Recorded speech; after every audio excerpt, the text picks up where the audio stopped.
Esta receta que vou a facervos non é que a inventase eu, porque inventada xa está inventada. Chámase pan pizza ou chámase paniño, eu chámolle hoxe vamos a comer aproveitamento. É o día que fago os paninis, aquí nesta casa non se queixa ninguén.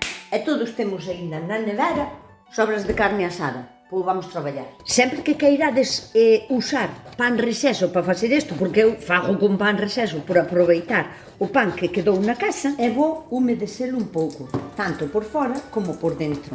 Porque é pan receso e así esta pouquiña agua axúdalle a como que parece pan fresco cando metemos no forno. Cortamos os cachos do grande que queiramos. Eu a barra suelo a cortar en 3 cachos e vámolas poñendo na empanadeira.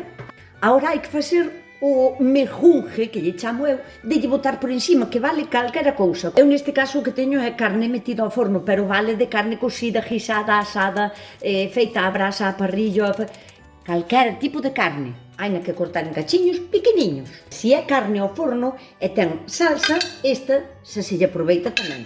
E se non ten, porque é outro tipo de carne ou foi cocida, botamos un pouquiño de salsa de tomate, porque non estea moi seca. Adobamos con un pouquiño de orégano, quedalle genial un pouquiño de queso rallado. E montámolo todo. Un pouquiño de aceite de oliva, un pouquiño de salsa de tomate. Vamos colocando o noso mejunje e por último, por riba, hai que repetir orégano, Nunca é moito. tomate Tampouco nunca é moito. e queso.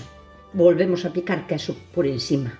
Metémolo no forno precalentado a 200 máis ou menos e hai no que estar vigilando, pero ao mellor en 5 ou 6 minutiños xa estarían listos. Cando están listos? Pois cando o queso estea xa con un color bonitiño, tostadiño, doradiño, e que resendan tan ben que non teñas que estar a chamar "Víndevos que é hora de comer", senón que vayan acudindo eles pouquiño a pouco xa "Ah, que guai, hai paninis hoxe para comer".